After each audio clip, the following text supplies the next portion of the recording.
It is exactly 4 p.m. East African time. Many thanks for joining us right here at Lookuptv. You're just in time for the trending news, making headlines across different parts of the country. Let's get started.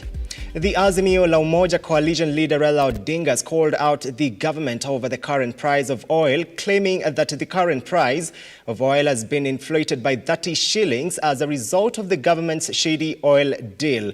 Odinga noted that a cartel within the government benefits from the 30% price increase while Kenyans continue to bear the high fuel prices in the country. Odinga, while addressing the media today, issued a 10-point ultimatum to the government, including the complete cessation of government-to-government oil dealings. The deal that Ruto signed with the oil companies has excessively high freights and premiums compared to those witnessed in the open tender systems. They are as high as an additional $50 per metric ton. In the end, Kenya is losing billions of shillings in taxes because the three companies picked to spearhead this deal do not pay the 30% corporate tax. Shielding the three companies from this tax is the reason Ruto told Kenyans that it was a G2G deal. Your guess is as good as mine on who is pocketing the unpaid corporate tax. But the burden of the unpaid corporate tax is passed to Kenyans at the pump. Now, ladies and gentlemen, our stand as Azimio.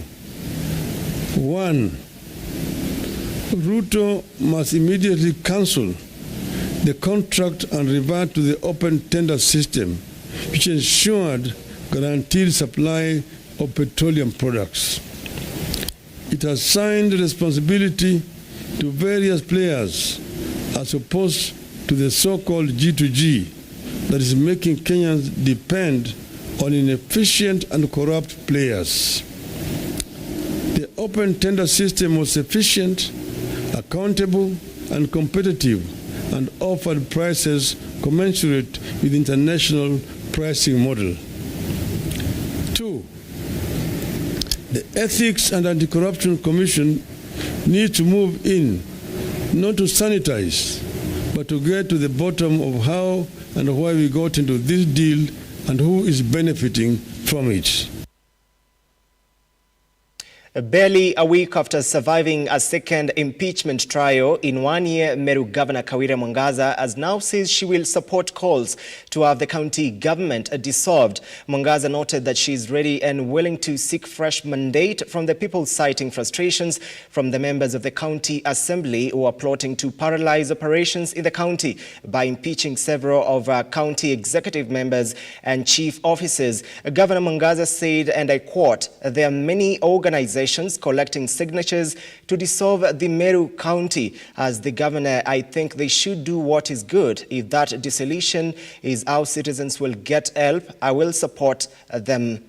And of course, the details of that story will be coming up in our subsequent bulletin. Away from that, the Kenya National Union of Nurses and the Kenya Union of Clinical Officers Kajiado branch have issued a 7-day strike notice citing violation of their rights by the employer. The union's officials say despite the continuous outcry to the county government, Department of Health, their grievances have been ignored, blaming the Health Department for unfair promotion and designation of health staff, saying some medics who have worked for many years stagnate in one job group, whereas some newly employed medics have been promoted twice since their employment.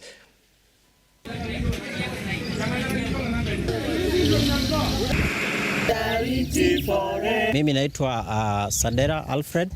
Mimi ndio mwenyekiti wa Kenya Union of Clinical Officers tawi la Kajiado.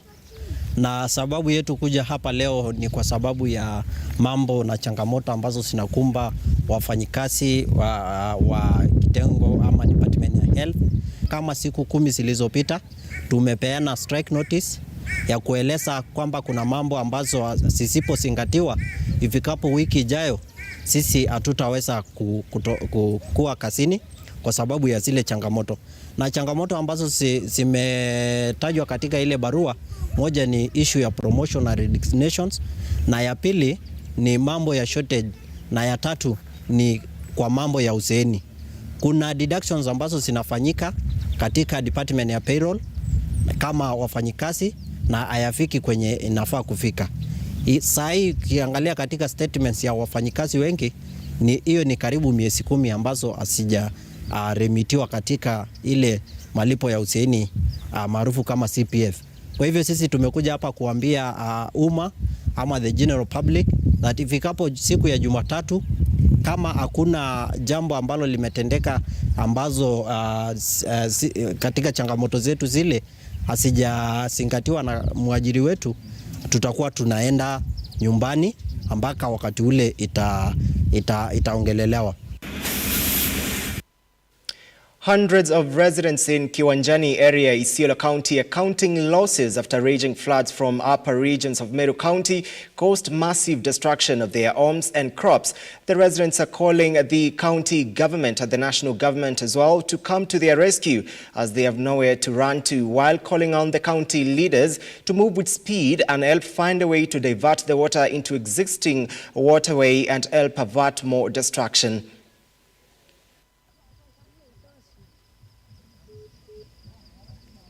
Kufikia saa 12 raia wamenipigia simu wakaniambia bila wameathirika na maji ya mvua, na mvua sio mbaya, mvua ni Mungu ameleta baraka, lakini mahali hiyo maji ya kutoka hii barabara ya kutoka Grandos Catholic mpaka kwa lami, hiyo barabara ikitengenezwa itazuia hii maji imefahamia hii wananchi. Na hao wananchi ni kama 1000 wameathirika, kama ngiri moja ndio wameathirika katika hii sehemu ya Kiwanjani area ya Laga kuja. Na county secretary ametuambia saa hii anaenda kutafuta emergency fund ili atafuta contractor atengeneze hiyo barabara, ndio hiyo barabara isilete maji. Na vile nasema ni ya kwamba katika hii barabara Wabera yote, barabara yote ni mbaya na yote ni mbaya na watu watoki manyumbani. Ningependa kusema ya kwamba county government iweze kutengeneza hii barabara yote mvua ikikatika, ili mwananchi aweze kutembea kwa barabara mzuri na anjifanyie kazi yake vizuri. Kwa hivyo hata mimi ni kama hawa sijalala, kwa sababu ile mvua imenyesha, niliona kutoka siku yote nilikuwa naombea hii watu ya Ilaga ndio wasibebwe na maji.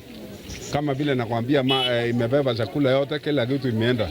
Kwa hivyo sasa ile hatua tumechukua, special program msifu officer amekuja hapa na alisema watu waandikwe majina ili apelekewe aweze kuwaletea chakula na pia na blanketi na mattress.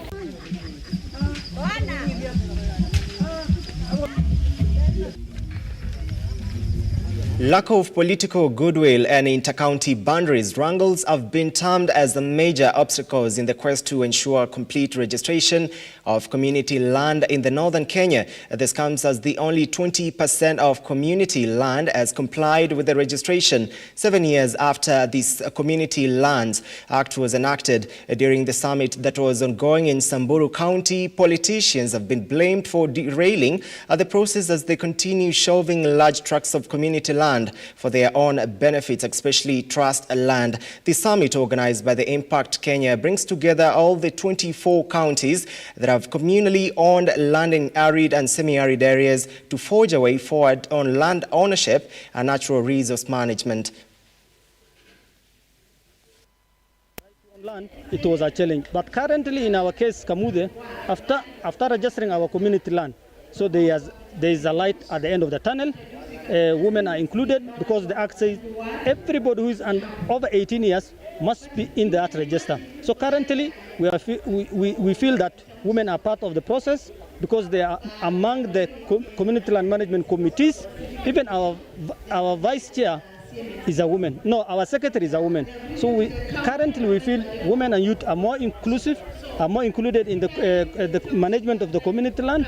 and we advise other communities to follow the same step. County government doesn't allocate resources, or national government has allocate resources. That really limits even the number of communities that can be able to be registered. There are also counties that at the moment still do not have community land registrars present, and these are critical office in terms of registration of community lands. So those counties without registrars are a bit lagging behind in terms of registration of communities. The true rights of communities, and especially of our youth and our women. We are talking about owning land, but we are going beyond that, and we are talking about access to that land. Owning land, but being able to use it for economical purposes. The reason why I'm saying that is because this is only 14% of the group branch land which is supposed to have transited. I've been to several counties like Kwale and others where Away from that, a section of residents in Kawangware have protested the move by the Kenya Medical Practitioners and Dentists Council to close Mutedhania Hospital, questioning whether the grounds raised merited the closure of the facility. Some of the residents lamented that they've been frequenting the facility for close to years with no complaints. They are now calling on Governor Johnson Sakaja and the area MP Beatrice Elachi to intervene and ensure the facility is reopened.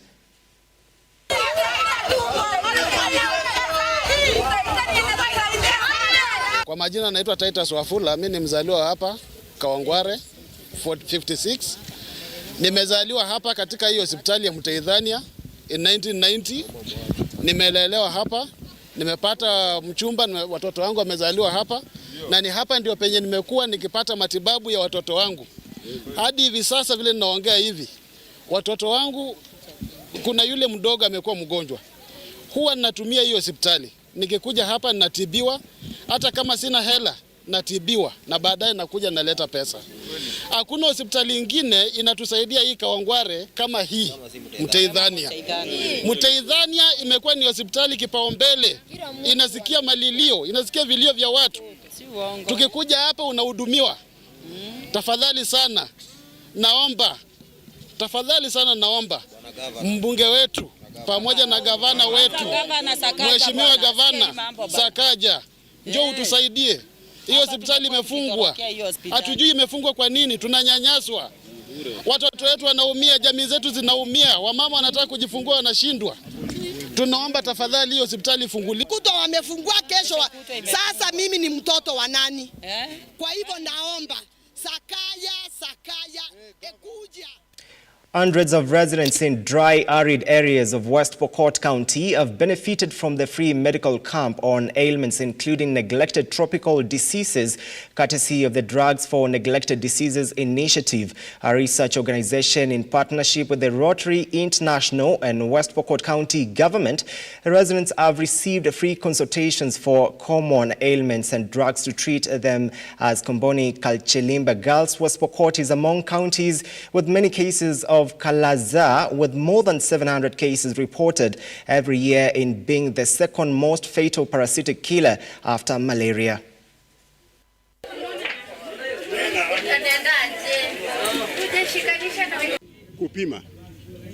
Kupima magonjwa hayo ya NTD na Kalaza ni moja yake. Kala NTD what you call find tuko Kenya hapa kama NGO, international NGO, ambayo tunashirikiana na wengine, mashirika mengine kama Ministry of Health, WHO of course na DNDi, kwa sababu hii ugonjwa sio rahisi, lazima tushirikiane sisi wote. Kila group iko na vile inafanya, kama research inafanya na DNDi na vitu vingine kama hizo, lakini sisi kazi yetu sana ni capacity building kwa counties, kufundisha madaktari, clinical officers, nurses na watu wa laboratory vile hii ugonjwa inatakikana ipimwe na itibiwe. West Pokot among the counties ambayo ugonjwa wa Kalaza inapatikana ni county ambayo inaongoza. Crossing over to some sporting action, the Kenya national football team, Harambee Stars, kick off their 2026 FIFA World Cup qualifiers tonight against the Gabon at Franceville Stadium in Gabon. Kenya has been drawn in the Group F alongside Cote d'Ivoire, Gambia, Burundi and Seychelles. Gor Mahia's Benson Omala joins the squad as Kakamega Homeboys, Moses Shuma, Gor Mahia's Geoffrey Onyango and Muranga Seals' Eric Balesho are dropped from the initial side.